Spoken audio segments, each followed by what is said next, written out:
Joshua chapter 8. I destroyed. Then the Lord said to Joshua, do not be afraid, do not be discouraged. Take up the whole army with you and go up and attack Ai. For I have delivered into your hands the king of Ai, his people, his country, his city, and his land. You shall do to Ai and his king as you did to Jericho and its king, except that you may carry off their plunder and livestock for yourselves. Set an ambush behind the city. So Joshua and the whole army moved out to attack Ai. He chose 30,000 of his best fighting men and set them out at night with these orders. Listen carefully. You are to set an ambush behind the city. Don't go very far from it. All of you be on the alert. I and all those with me will advance on the city, and when the men come out against us, as they did before, we will flee from them. Then they will pursue us until we have lured them away from the city, for they will say, they are running away from us as they did before. So when we flee from them, you are to rise up from ambush and take the city. The Lord your God will give it into your hand. When you have taken the city, set it on fire. Do what the Lord has commanded. See to it you have my orders. Then Joshua sent them off, and they went to the place of ambush and lay in wait between Bethel and Ai to the west of Ai. But Joshua spent that night with the people. Early the next morning, Joshua mustered his army, and he and the leaders of Israel marched before them to Ai. The entire force that was with him marched up and approached the city and arrived in front of it. They set up camp of Ai, north of Ai, with the valley between them and the city. Joshua had taken about 5,000 men and set them in ambush between Bethel and Ai, to the west of the city. So the soldiers took up their positions, with the main camp to the north of the city and the ambush to the west of it. That night Joshua went into the valley. When the king of Ai saw this, he and all the men of the city hurried out early in the morning to meet Israel in battle at a certain place overlooking the Arabah.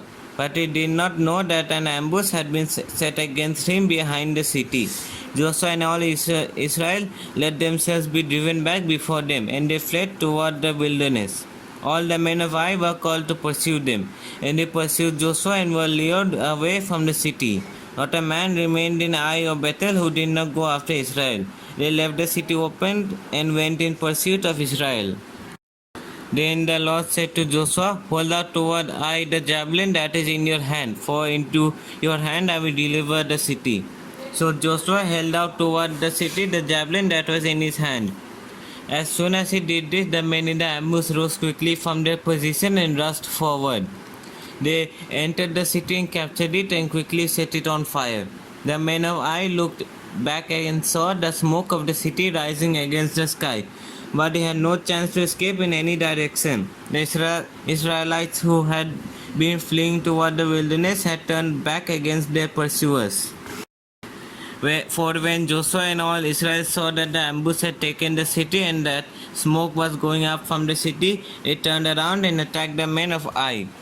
Those in the ambush also came out of the city against them, so they were caught in the middle, with Israelites on both sides. Israel cut them down, leaving them neither survivors nor fugitives. But they took the king of Ai alive and brought him to Joshua.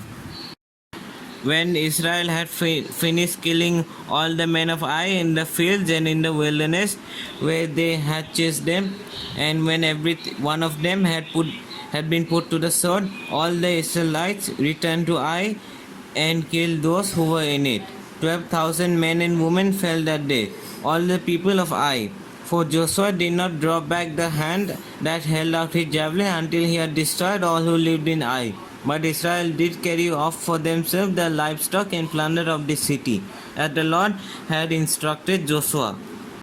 So Joshua burned Ai and made it a permanent heap of ruins, a desolate place to this day. He impaled the body of the king of Ai on a pole and left it there until evening. At sunset, Joshua ordered them to take the body from the pole and throw it down at the entrance of the city gate. And they raised a large pile of rocks over it, which remains to this day. The covenant renewed at Mount Ebal. Then Joshua built on Mount Ebal an altar to the Lord, the God of Israel, as Moses, the servant of the Lord, had commanded the Israelites. He built it according to what is written in the book of the law of Moses, an altar of uncut stones on which no iron tool has been used. On it they offered to the Lord burnt offerings and sacrificed fellowship offerings. There, in the presence of the Israelites, Joshua copied on stones the law of Moses which he had written. All the Israelites with their elders, officers, and judges were standing on both sides of the Ark of the Covenant of the Lord, facing the Levitical priests who carried it. Both the foreigners living among them and the native born were there. Half of the people stood in front of Mount Gerizim and half of them in front of Mount Ebal, as Moses, the servant of the Lord, had formally commanded them when he gave instructions to bless the people of Israel. Afterward, Joshua read all the words of the law, the blessings and the curses, just as it is written in the book of the law. There was not a word of all that Moses had commanded that Joshua did not read to the whole assembly of Israel, including the women and children and the foreigners who lived among them. Joshua chapter 9. The Gibeonite deception. Now when all the kings west of the Jordan heard about these things, those in the hill country, in the western foothills, and along the entire coast of the Mediterranean Sea, as far as Lebanon, the kings of the Hittites, Amorites, Canaanites, Perizzites, Hivites, and Jebusites, they came together to make war against Joshua and Israel. However, when the people of Gibeon heard what Joshua had done to Jericho and Ai, they resorted to a ruse. They went as a delegation whose donkeys were loaded with worn-out sacks and old wineskins cracked and mended. They put worn and patched sandals on their feet and wore old clothes. All the bread of their food supply were dry and moldy. Then they went to Joshua in the camp at Gilgal and said to him and the Israelites, "We have come from a distant country. Make a treaty with us." The Israelites said to the Hivites, "But perhaps you live near us, so how can we make a treaty with you? We are your servants," they said to Joshua. But Joshua asked, "Who are you and where do you come from?"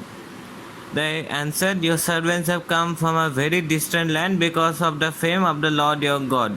For we have heard reports of him, all that he did in Egypt, and all that he did to the two kings of the Amorites east of the Jordan, Sihon, king of Heshbon, and Og, king of Bashan, who reigned in Ashtaroth. And our elders and all those living in our country said to us, 'Take provisions for your journey, go and meet them and say to them, We are your servants, make a treaty with us.'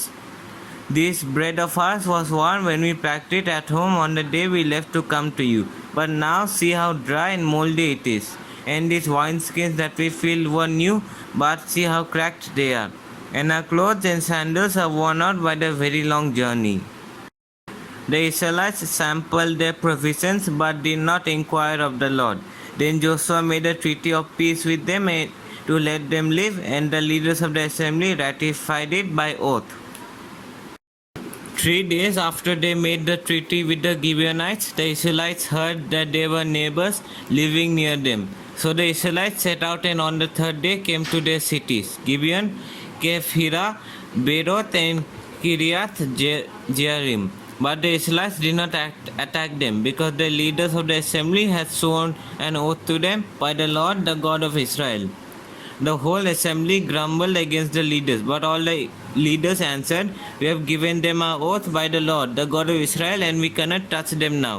This is what we do to them. We will not let them live, so that God's wrath will not fall on us by breaking the oath we swore to them." They continued, "Let them live, but let them be woodcutters and water carriers for the entire community." So the leader's promise to them was kept. Then Joshua summoned the Gibeonites and said, "Why did you deceive us by saying we live a long way from you, while actually you live near us? You are now under a curse. You will never cease to serve as woodcutters and water carriers for the house of my God." They answered Joshua, "Your servants were clearly told how the Lord your God had commanded his servant Moses to give you the whole land and to wipe out all its inhabitants from before you. So we feared for our lives because of you, and that is why we did this. We are now in your hands. Do to us whatever seems good and right to you. So Joshua saved them from the Israelites, and they did not kill them. That day he made the Gibeonites woodcutters and water carriers for the community and for the altar of the Lord at the place the Lord would choose. And that is what they are to this day. Joshua chapter 10. The sun stands still. Now Adoni-Zedek, king of Jerusalem, heard that Joshua had taken Ai and totally destroyed it, doing to Ai and its king as he had done to Jericho and its king, and that the people of Gibeon had made a treaty of peace with Israel and had become their allies. He and his people were very much alarmed at this, because Gibeon was an important city. Like one of the royal cities, it was larger than Ai, and all its men were good fighters. So Adoni-Zedek, king of Jerusalem, appealed to Hoham, king of Hebron, Piram, king of Jarmuth, Jamphia, king of Lankis, and Debir, king of Ijlon. Come up and help me attack Gibeon, he said, because it has made peace with Joshua and the Israelites. Then the 5 kings of the Amorites, the kings of Jerusalem, Hebron, Jarmuth, Lankis, and Eglon, joined forces. They moved up with all their troops and took up positions against Gibeon and attacked it. The Gibeonites then sent word to Joshua in the camp at Gilgal, "Do not abandon your servants. Come up to us and quickly and save us. Help us, because all the Amorite kings from the hill country have joined forces against us." So Joshua marched up from Gilgal with his entire army, including all the best fighting men. The Lord said to Joshua, "Do not be afraid of them. I have given them into your hand. Not one of them will be able to withstand you." After an all-night march from Gilgal, Joshua took them by surprise. The Lord threw them into confusion before Israel. So Joshua and the Israelites defeated them completely at Gibeon. Israel pursued them along the road going up to Beth Horon and cut them down all the way to Ezekah and Makkedah. As they fled before Israel on the road down from Beth Horon to Ezekah, the Lord hurled large hailstones on them, and more of them died from the hail than were killed by the sword of the Israelites. On that day the Lord gave the Amorites over to Israel. Joshua said to the Lord in the presence of Israel, "Sun, stand still over Gibeon, and you, moon, over the valley of Aijalon." So the sun stood still, and the moon stopped, till the nation avenged itself on its enemies. As it is written in the book of Jasher, the sun stopped in the middle of the sky and delayed going down about a full day. There has never been a day like it before or since, a day when the Lord listened to a human being. Surely the Lord was fighting for Israel. Then Joshua returned with all Israel to the camp at Gilgal. 5 Amorite kings killed. Now the 5 kings had fled and hidden in the cave of Makkedah. When Joshua was told that the 5 kings had been found hiding in the cave of Makkedah, he said, "Roll large rocks up to the mouth of the cave and put some guards there. But don't stop. Pursue your enemies. Attack them from the rear and don't let them reach their cities, for the Lord your God has given them into your hand." So Joshua and the Israelites defeated them completely, but a few survivors managed to reach their fortified cities. The whole army then returned safely to Joshua in the camp of Makkedah, and no one uttered a word against the Israelites. Joshua said, "Open the mouth of the cave and bring those 5 kings out to me." So they brought the 5 kings out of the cave, the kings of Jerusalem, Hebron, Jarmuth, Lankis, and Eglon. When they had brought these kings to Joshua, he summoned all the men of Israel and said to the army commanders who had come with them, "Come here and put your feet on the necks of these kings." So they came forward and placed their feet on their necks. Joshua said to them, "Do not be afraid, do not be discouraged, be strong and courageous. This is what the Lord will do to all the enemies you are going to fight. Then Joshua put the kings to death and exposed their bodies on 5 poles, and they were left hanging on the poles until evening. At sunset, Joshua gave the order, and they took them down from the poles and threw them into the cave where they had been hiding. At the mouth of the cave, they placed large rocks which are there to this day. Southern cities conquered. That day Joshua took Makkedah. He put the city and its king to the sword and totally destroyed everyone in it. He left no survivors. And he did to the king of Makkedah as he had done to the king of Jericho. Then Joshua and all Israel with him moved on from Makkedah to Libnah and attacked it.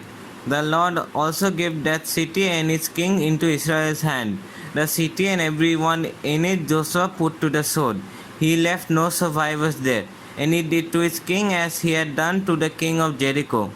Then Joshua and all Israel with him moved on from Libnah to Lachish. He took up positions against it and attacked it. The Lord gave Lachish into Israel's hands, and Joshua took it on the second day.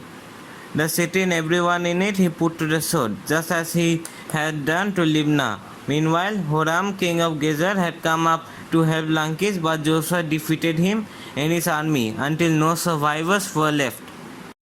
Then Joshua and all Israel with him moved on from Lachish to Eglon. They took up positions against it and attacked it.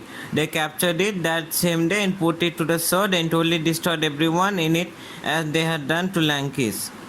Then Joshua and all Israel with him went up from Eglon to Hebron and attacked it. They took the city and put it to the sword, together with its king, its villagers and everyone in it. They left no survivors, just as at Eglon they totally destroyed it and everyone in it. Then Joshua and all Israel with him turned around and attacked David. They took the city, its king and its villagers and put them to the sword. Everyone in it they totally destroyed. They left no survivors. They did to David and his king as they had done to Libnah and its king and to Hebron. So Joshua subdued the whole region, including the hill country, the Negev, the western foothills and the mountain slopes, together with all their kings. He left no survivors. He totally destroyed all who breathed, just as the Lord, the God of Israel, had commanded.